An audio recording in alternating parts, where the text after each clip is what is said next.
माऊली महावैष्णव संत श्रेष्ठ नाथ महाराज आणि या अभंगामधून कृष्णमूर्ती होय गे कळो आली सोय गे प्राणाचाही प्राण पाहता सुख सांगो काय. हा 1 महिना अभंग रोज म्हटला, आता ही रोज म्हणणार आहोत. भगवंतानी अनेक अवतार घेतले. आपण जन्माला येतो आणि देव अवतार घेतो. जन्माला येणाऱ्या माणसाच्या हातात नसतं कुठे जन्माला यावं, कोणाच्या पोटी जन्माला यावं, गरीबाकडे यावं का श्रीमंताकडे यावं, चांगल्याकडे यावं का वाईटाकडे यावं, संताच्या पोटी यावं का चोराच्या पोटी यावं. म्हणून मनुष्य कुठे जन्माला आला याच्यावरून त्याला कमी लेखण्यात काही हशील नाही, पण तसं घडतं.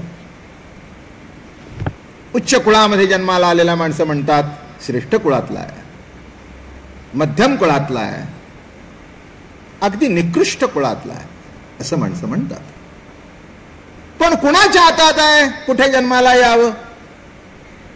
म्हणून कुठे जन्माला यावं हे ज्याच्या हातात नाही त्याला म्हणावं जीव, आणि कुठे जन्माला यावं हे ज्याच्या हातात आहे त्याला म्हणावं देव. बस हे एवढं समजलं म्हणजे अवतार अवतीर्ण होणं. अवतार शब्दाचा अर्थ काय? अवतीर्ण होणं, अवतार घेणं. म्हणून भगवंतानी ज्याच्या समयाला त्या त्या वेळेला त्या त्या ठिकाणी अवतार घेतले. जशी नड पडली तशी. मच्छ बरं का, आमच्या धर्माची आमच्या लोकांची गंमत आहे नाही हो. मच्छदेव आणि ताटात कापून खातो. काय काय आपल्याला गोष्टी कळल्या नाहीत बरं का तात्या. काय किती आश्चर्य आहे नाही का. हा, देव कोणचा? मच्छ. असो असो, काही बिघडत नाही. तुमच्या आतही देव आहे, बाहेरही देव आहे, त्याच्यातही देव आहे. खा. काय म्हणून देवाची सुद्धा मोठी गंमत आहे.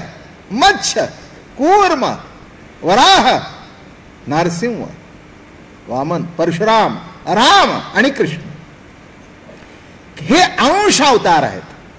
मागच्या वेळेला थोडंसं सांगितलं आपल्याला. म्हणजे त्या त्या कार्यापुरता अवतार. ते कार्य झालं. मच्छ अवतार ज्याच्याकरता होता झालं. कूर्म त्याच्याकरता झालं. समुद्र मंथन घडलं, संपलं. वराह, नरसिंह काय त्याला मांडीवर घेतला, फाडला, संपलं, गेले नाही. वामन पाय दिला, खाली गेला, संपलं. परशुरामाच्या अवतारामध्ये एकांगी अवतार होतो. अमक्याला मारावं, तमक्याला ठेवावं. देव म्हटल्यानंतर देवाचे जर सर्व आहेत ते याला वाचवावं त्याला मारावं, म्हणून अंश अवतार. म्हणजे परिपूर्णतेचे अवतार नव्हे. काही काही अंशांनी त्याच्यामध्ये त्या त्या वेळेला देवत्व. राम बरं का, हो, हा पूर्ण अवतार. पण पूर्णतम अवतार जो आहे तो कृष्णाचा आहे बरं का.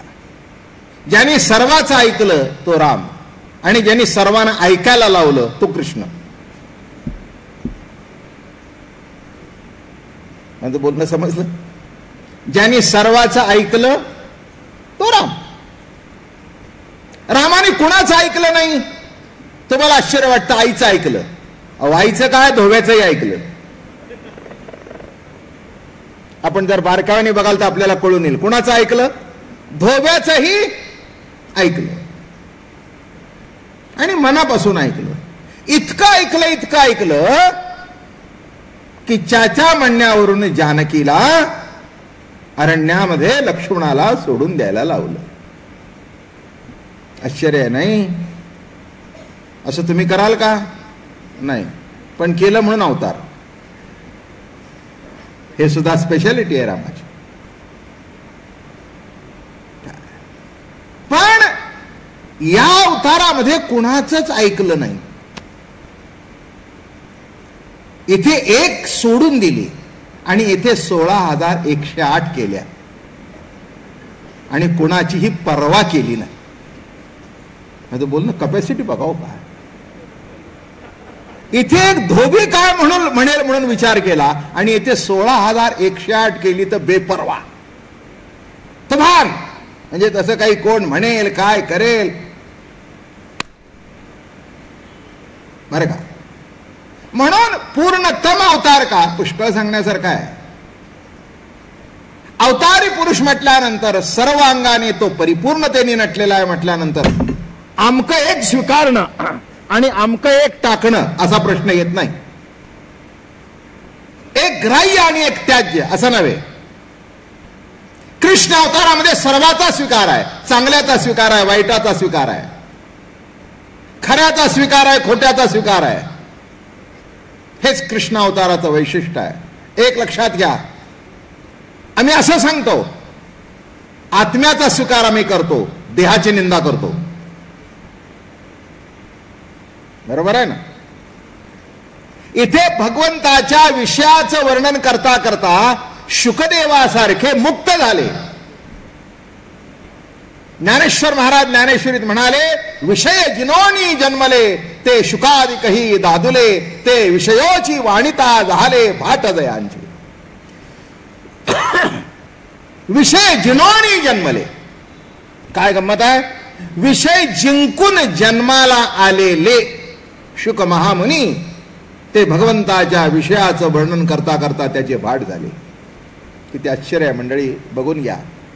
याचा अर्थ असा आहे की सर्वांगाने परिपूर्ण असा अवतार.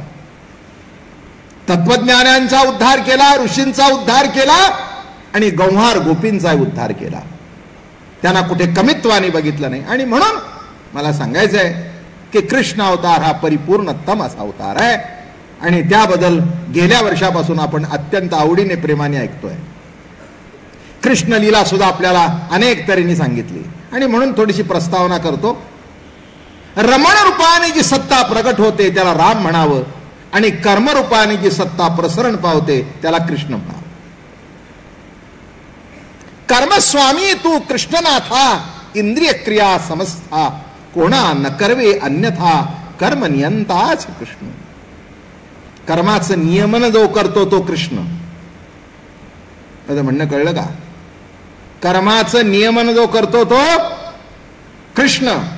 त्याच्या सत्तेने चालतं. डोळे हलणं, चालणं, बोलणं, उठणं, बसणं. तुकाराम महाराजांनी प्रश्नच विचारला, चाले हे शरीर कोणाची आसत्ते, कोण बोलविते हरिवीण. म्हणून दुसरा अभंग गाताना म्हणाले, कृष्ण माझी माता, कृष्ण माझा पिता, बगणी बंधू चुलता, कृष्ण माझा. म्हणून हे कर्म ज्याच्या सत्तेने चाललंय तो कृष्ण. कर्म बंद पडलं तर अवस्था काय होते सांगण्याची आवश्यकता नाही. बरोबर आहे ना. एक सांगू का, घरामध्ये सुद्धा तुमच्या हातून कर्म होतंय तिथपर्यंत तुमची किंमत आहे. कर्म करण्याचं ताकद संपली की तुमची घरातली किंमत शून्य. बरोबर आहे का नाही. म्हाताऱ्या माणसांना माहिती आहे काय. रिटायर्ड झालेल्यांना तर जास्तीच माहिती आहे काय. जे रिटायर झालेले आहेत, अजून सांगतो, रिटायर झालेत पण काम करतायत, ठीक आहे. रिटायर होऊन घरात बसून स्वतःनी काही होत नाही, एकदम किंमत कमी.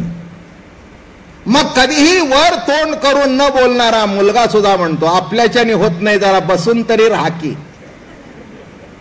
पण तुम्हाला सवय झालीये वट वट वट वट करायची. माझं बोलणं कळलं. याचा तुम्हाला कोणाला अनुभव नसेल.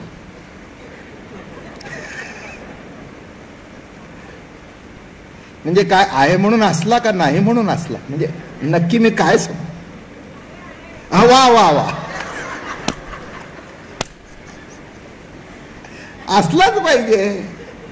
अहो असलाच पाहिजे म्हणून तर बघा पहिल्या दिवशी जाता भरत लागलंय. हे तुमचे अनुभव तुम्हाला सांगायचे आणि त्या अनुभव पचवून कृष्ण प्रतिती कशी भोगायची एवढ्या करताची प्रवचन आहे. एक लक्षात घ्या, मी असू दे नाही तर तुम्ही असू दे, संसारातलं सुख दुःख तुम्हालाही चुकलं नाही मलाही चुकलं नाही. रामाला चुकलं नाही, कृष्णाला चुकलं नाही, या जगात कुणाला चुकलं नाही. पण एक सांगतो, तोंड आहे तेव्हा खावं लागतं. पण उत्तम प्रकृती ती म्हणावी की जो जिलेबी पचवतो आणि मिरची पचवतो. बोलणं समजलं का? काय जेवणात तर मिरची येणारच, जेवणात तर गोड येणारच, जेवणात तर खारट येणारच, जेवणात तर तुरट येणारच. पण हे जो पचवतो, काय नाही म्हणलं आपल्याला, काय नाही, मिरचीचं भजी हाणतो म्हणला अजून. हो, मिरचीचे भज सुद्धा खातो. बासुंदी आणा 1-2 वाट्यात सहज. माझं बोलणं कळलं? जो सुखही पचवतो आणि दुःखही पचवतो, जो मिरची पचवतो आणि बासुंदी पचवतो त्याचं पोट चांगलं.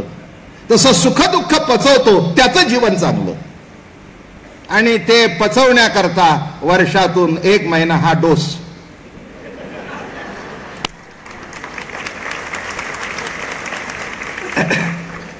म्हणजे एक लक्षात घ्या, हा मी डोस तुम्हाला देतो असं नव्हे. इथे बसण्यापूर्वी मी पितो आणि मग तुम्हाला वाटतं.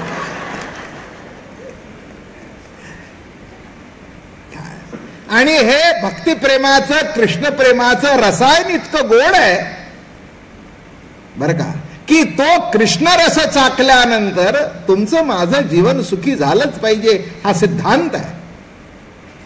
जेवढी माझ्या नामाची शक्ती तेवढे पाप नाही त्रिजगती. असा एक प्रश्न निर्माण झाला की पांडवांच्या हातून खूप पाप झालं आणि त्याची खंत त्यांना लागून होती. एवढे मारले गेले, सगळे इकडचे गेले आणि तिकडचे गेले. हो, फक्त एक पोटातला राहिला, परीक्षिती तेवढा राहिला. तेव्हा शेवटी भीष्माचं दर्शन घ्यायला गेले. भीष्माचं दर्शन घ्यायला गेल्यानंतर भीष्माला विचारलं की म्हणाले, अहो महाराज, हे एवढं पाप झालं. त्याच्यात 2-3 कथा असे इंटरलिंक्ड आहेत. त्या दोन्ही सांगू का? 2-3 लिंक? बरं सांगतो. काय आता सांगायचंच आहे, तुम्ही सांगा म्हणायचं ना आम्ही सांगायचं. तुमचं ऐकल्याशिवाय राहायचं नाही, कारण तुम्ही आमचं ऐकताय गप्प बसून. तुम्ही जर 1 तास गप्प बसून ऐकताय तर आम्हाला तुम्ही म्हणाल ते आम्ही सांगतो. तसं इंटरलिंक कशी आहे बघा गोष्ट. जेव्हा हे सगळे म्हणाले की चला भीष्माला विचारू, अनुभवी आहेत. द्रौपदी तिथे होती. याचं काय ऐकता म्हणले? हा काय धर्म सांगणार आहे? ठीक आहेत, माझे सासरे आहेत, गुरुस्थानी आहेत, पण माझ्या साडीला हात घातला तेव्हा हे गप्प बसले होते, माना खाली घालून.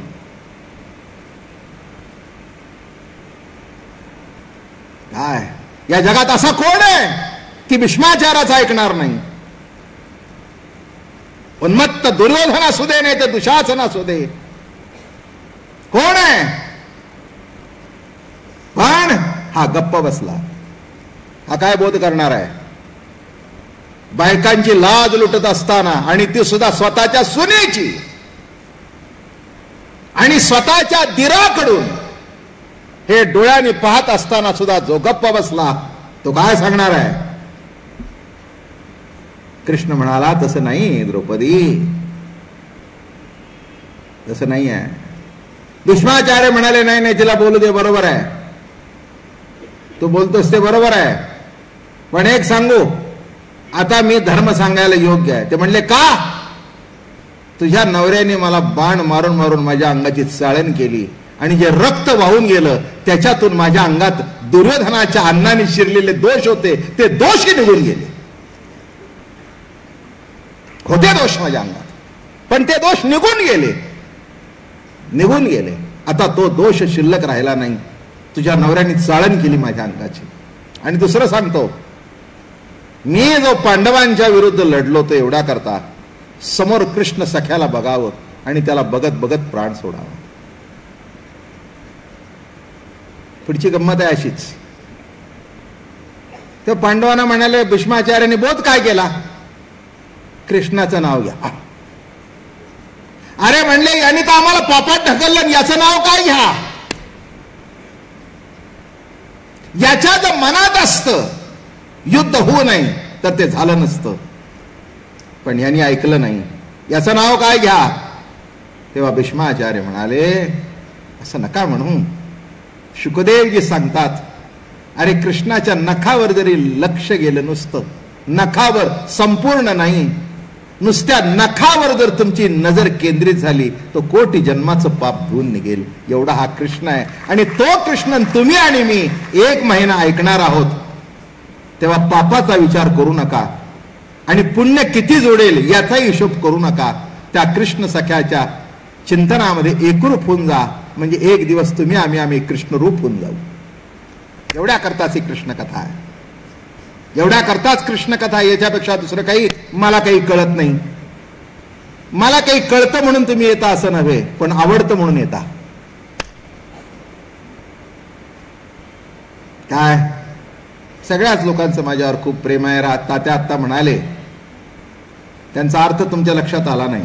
ते म्हणले बाबा महाराज श्रीमंत आहेत आणि श्रीमंताकरता हॉल सुद्धा असाच पाहिजे. त्याचा आतमधली चर्चा होती. मी म्हटलं मी जगात इतका मोठा श्रीमंत आहे की जगातले 20,000 कोटी आत्ता ज्यांची भांडणं चालू होती त्यांच्यापेक्षाही मी श्रीमंत आहे. टाटा बिर्लापेक्षाही श्रीमंत आहे. कारण का, माझ्याकडे पैसे तेवढे नसतील पण भर पावसात तुमच्यासारखा हॉल भरवून टाकणारे मंडळी आहेत. ही माझी श्रीमंती फार मोठी आहे. ही मोठी श्रीमंती आहे. माझ्याकडे खूप मोठी श्रीमंती आहे. ती म्हणजे तुमचं प्रेम, तुमची आपुलकी, तुमचा जिव्हाळा. माझी खात्री आहे की ज्या दिवशी ही प्रवचन संपतात त्या दिवशी पुढच्या प्रवचनाचा दिवस केव्हा उजेडेल याची तुम्ही वाट बघता. सत्य आहे का नाही. ही वस्तुस्थिती आहे. मला माहिती आहे. मला श्रोत्याचं अंतःकरण कळतं. म्हणून कुठेही गेलं तरी असाच समाज येतो. आवडीने येतो, प्रेमाने येतो. कशा करता सांगितलं मी. माझ्याकडे ज्ञान नाही आहे पण कृष्ण सख्याचं प्रेम जे काही सद्गुरु कृपेने वाटणीला आलं ते तुम्हाला वाटावं. वाटणीला आलं ते वाटतोय. एकटा वाटणी घेणारा मी नाही. काय एक सांगू का, संसारातली वाटणी निराळी आणि परमार्थातलं धन असं आहे ते वाटावं. वाटावं म्हणजे वाढतं. पूर्वार्जित होते पुण्य तेने हे चरण आतुडलो. पूर्व जन्मीचं काहीतरी सुकृत आहे जे हे महाधन परमार्थिक. कृष्ण सख्यासारखं धन काय आहे. महाराज म्हणाले, तुकाराम महाराज म्हणतात मी श्रीमंत आहे. का म्हणतो अभंग माहितीये का त्या असं आहे, धन घरी पांडुरंगा अभंग जे सरेना. काय गोड लिहित आहे, धन घरी पांडुरंग. माझ्या घरामध्ये धन पांडुरंग आहे. हो आहे, माझ्या जन्माच्या पूर्वीपासून आहे. हो 130-35 वर्ष होऊन गेली. या घरामध्ये पांडुरंगाची म्हणजे कृष्णाचीच पूजा आहे. पांडुरंगा म्हणजे कोण, गोकुळाहुनी झाला येता. पंढरपूरला आला म्हणून आपल्याकडे गोपाळ आलाय. मंत्रामध्ये जय जय राम कृष्ण हरी हा जप आहे. आणि म्हणून मंडळी ऐका, त्या कृष्ण सख्याचं नुसतं चिंतन केलं जन्मजन्मांतराचं पाप धुवून जातं. मग त्या कृष्णाचं चरित्र ऐकलं. चरित्र ऐकता ऐकता तुमचा कंठ जर सद्गदित झाला, तुमचं अंतःकरण प्रेमाने भरून आलं तर जीवनामध्ये काय पाहिजे बाबा. कर्मस्वामी तू कृष्णनाथा. कृष्णनाथा. अरे साधा सुद्धा नाथ मिळाला तर बाई तोऱ्यात चालते. साधा नाथ, मरकानाथ. माझं बोलणं कळलं की नाही. एखाद्या बाईला साधा जरी नवरा भेटला काय माझ्याशी चालते. हो तुम्ही एक गंमत बघा, लग्न झाल्यापूर्वीच्या पोरी, झाल्यानंतरच्या पोरी बरं का. आणि काय ते कपडे बिपडे काय थाटात येते, रुबाब मध्ये येते. मी एकेला विचारलं, अशीच अगदी रुबाब मध्ये होती, साडी काय, अमकं काय, तमकं काय, पाटल्या काय. मी म्हटलं एवढा रुबाब. म्हणले माझे मिस्टर इंडस्ट्रियलिस्ट.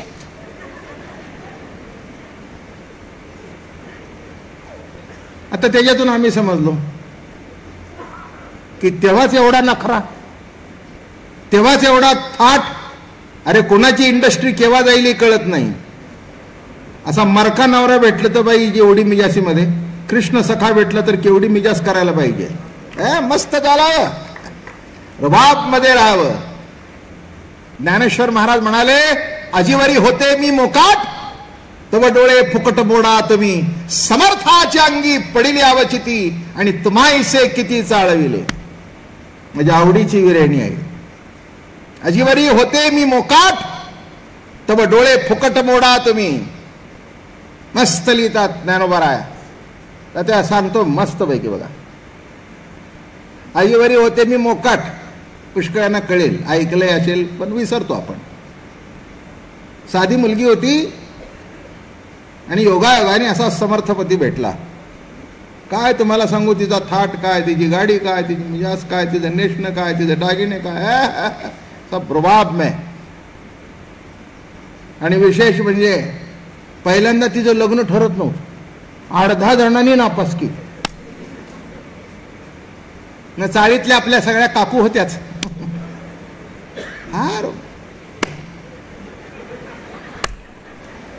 कठीण. लग्न ठरलं असतील ना तात्या ते विचारला जात नाही, पण मोडलं की विचारला जातील. बरोबर ना. आता होय म्हणा की.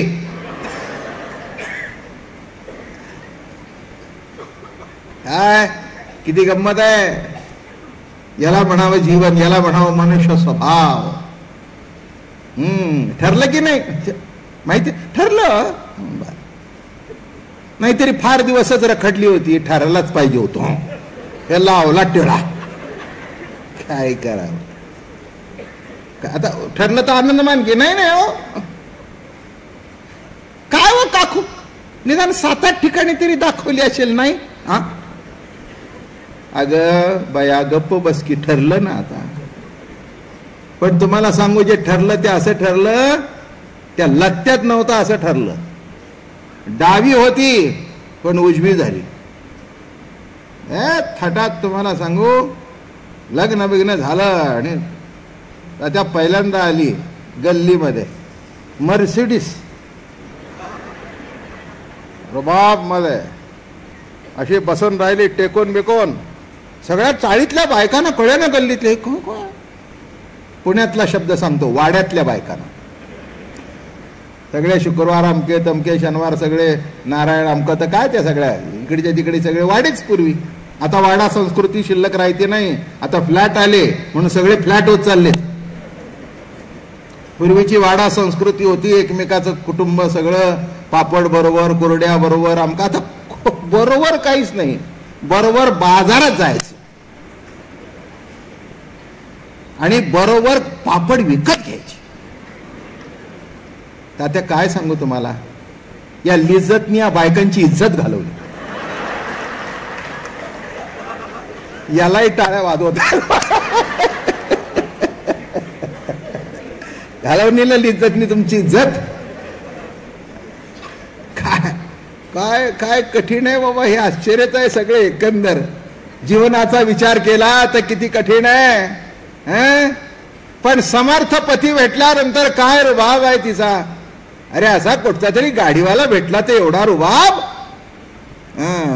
कृष्णमूर्ती होयगे कळवाली सोयगे, आणि प्राणाचाही प्राण पाहता सुख सांगो काय.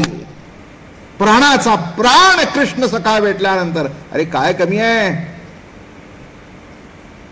बाप रुक्मादेऊर दीनानाथ भेटला आणि विठ्ठल विठ्ठल झाला देह माता.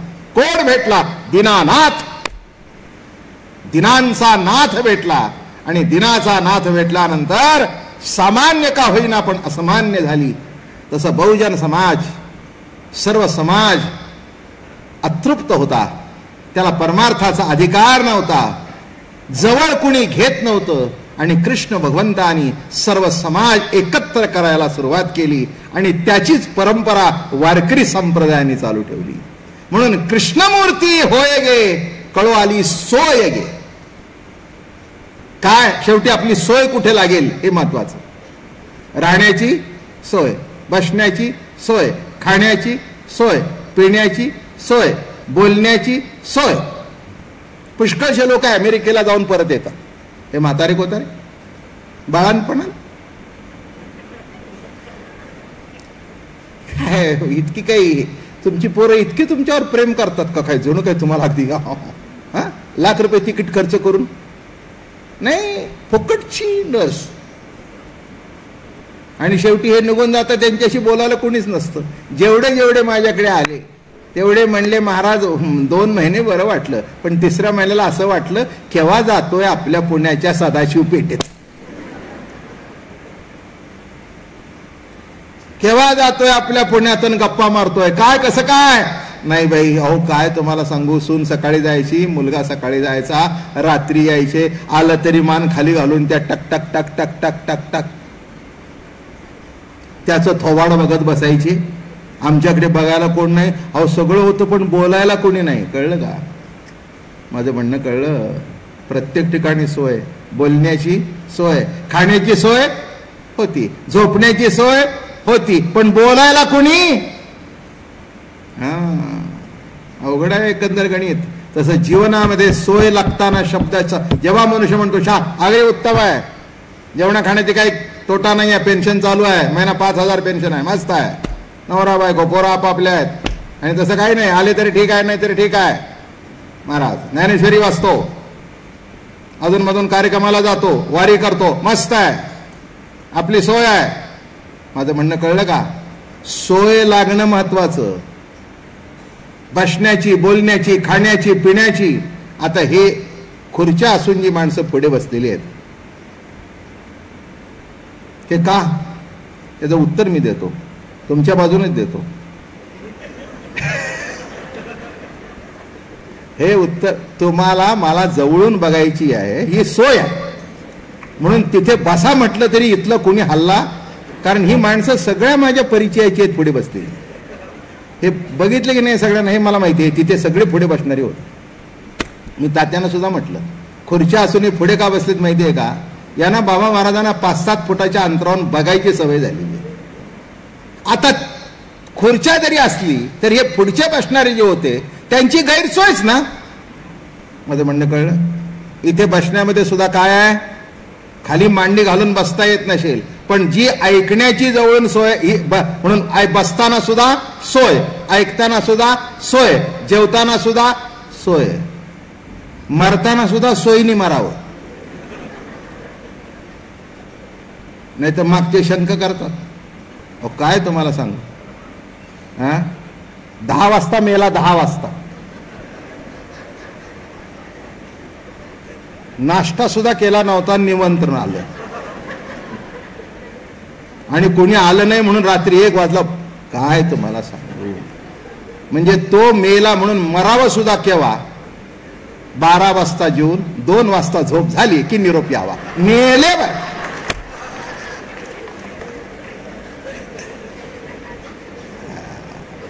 काय मरताना सुद्धा म्हणजे माणसाने मरायचं असेल ते सुद्धा तुमच्या सोयीने मारा. मी काय सांगितलं कळलं का कृष्णमूर्ती होय गे कळू आली सोय गे. तसं मागचे सगळे अवतार झाले पण एकाही अवतारामध्ये सामान्य माणसाची सोय लागली नव्हती. कृष्ण अवतार झाला आणि सोय लागली. त्यांना कळलं याला हाक मारता येतं ह्याच्याशी हुतुतू खेळता येतो ह्याच्याशी आटापाटा खेळता येतात बरं का. हो याच्याशी सर्व खेळ खेळता येतात लबाडी सुद्धा करता येते कारण तोच करत होता. काय असलं पुढचा लबाडी करू लागला की ना आपल्याला लबाडी करायला सोयीचं असतं.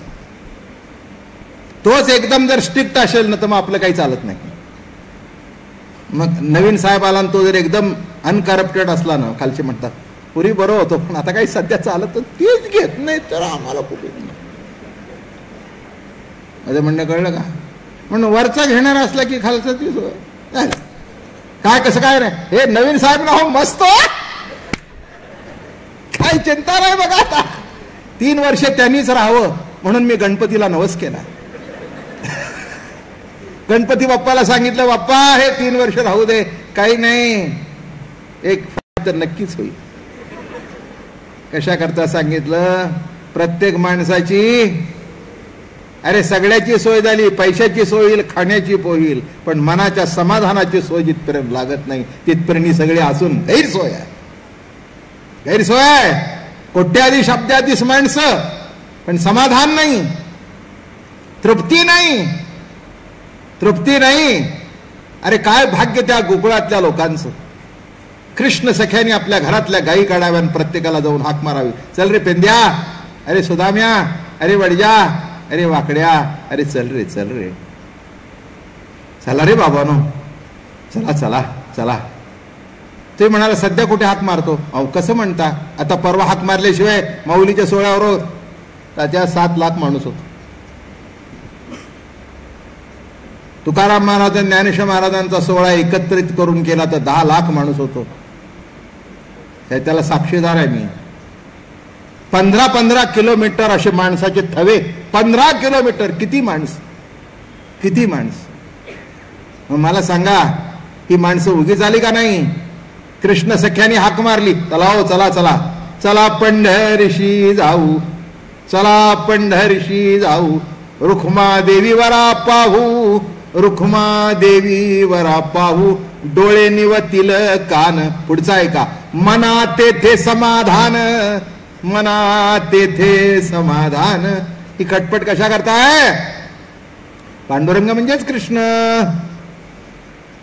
त्याच्या बायकोचं नाव काय पांडुरंगाच्या, रुक्मिणी. कृष्णाच्या, जो तिथे कृष्ण होता तो या अवतारामध्ये पांडुरंग होऊन आला. म्हणून गोकुळाहुनी झाले. आणि गोकुळातून डायरेक्ट कुठे आले, निजधामाला गेले. शब्दाचा अर्थच असा आहे. त्यांनी आपला अवतार संपवला. एक लक्षात घ्या, स्वतःला संपवलं नाही, इथे सुद्धा असा तोच सगळं घर दार खलास करून टाकलं. कुणाला संपवलं, फक्त एक उद्धव जिवंत राहिला. माझं म्हणणं कळलं का. आणि त्याला बद्रिकी आश्रमीला पाठवलं. एकादश स्कंद काढून बघा. एकादश स्कंद तो उद्धवा करता झालेला आहे. हो, एकादश स्कंद कुणा करता झाला, उद्धवा करता झाला. सगळे खलास, नातं गोतं सगळं संपून टाकलं आपल्या हाताने. उन्मत्त झाले, मदिरा पिले, एकमेकाला शिव्या देऊ लागले. देवाला कळेना काय झाले, सगळ्यांना कळेना हे कसं घडलं. नाही म्हणाले हा शाप नडतोय. देवाला विचारलं ऋषीने की अरे प्रभू तुझ्या घरचं खाऊ नये, आम्हाला शाप कसा. नाही म्हणले, ह्याला संपवायचंय मला. तुम्हाला त्या एक लक्षात येत नाही, सत्तेवरच्या माणसांचे नातेवाईक सुद्धा फार त्रासदायक असतात. त्यांच्यापेक्षा त्यांचा अंमल हे देवाला माहिती होतं. ते म्हणाले जेव्हा मी वैकुंठ गमन करीन तेव्हा इथे एकही यादव शिल्लक ठेवणार नाही. सगळ्याला संपवलं, फक्त उद्धवाला फक्त शिल्लक ठेवलं. आणि त्याला बद्रिका आश्रमी पाठवलं. आणि त्याला सांगितलं की मी जे ज्ञान तुला सांगितलं आहे त्या ज्ञानाचा प्रचार कर आणि ह्या जन्ममरणाच्या फेऱ्यातून लोकांना सोडव. तेवढ्या करता त्याला जिवंत ठेवला. कशा करता सांगितलंय, वर जाताना मागच्यांच्या परमार्थाची सोय बघितली आणि म्हणून एकादश स्कंद झाला. माझं म्हणणं कळलं. एकादश स्कंद का झाला, मागच्यांची सोय बघितली. अहो असं कुणीच नाही आहे जगामध्ये, कुणीच नाही आहे. एक सांगतो मी, राम अवतार श्रेष्ठच आहे, वाद नाही.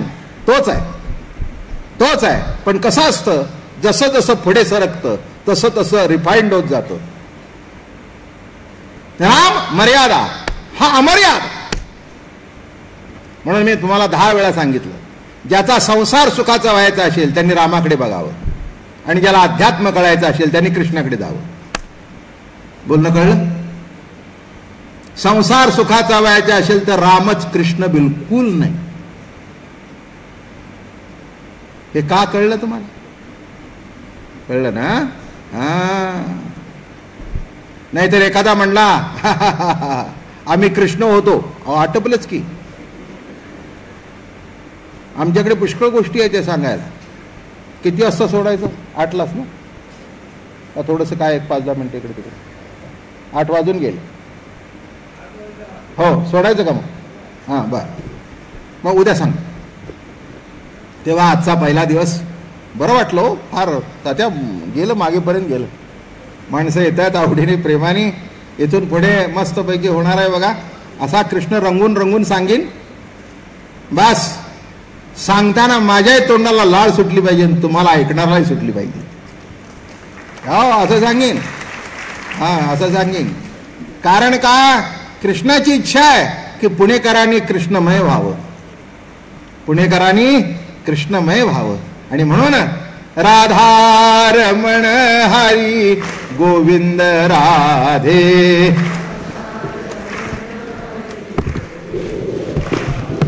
राधा रमण हरी गोविंद राधे, गोविंद राधे हरी गोपाल राधे,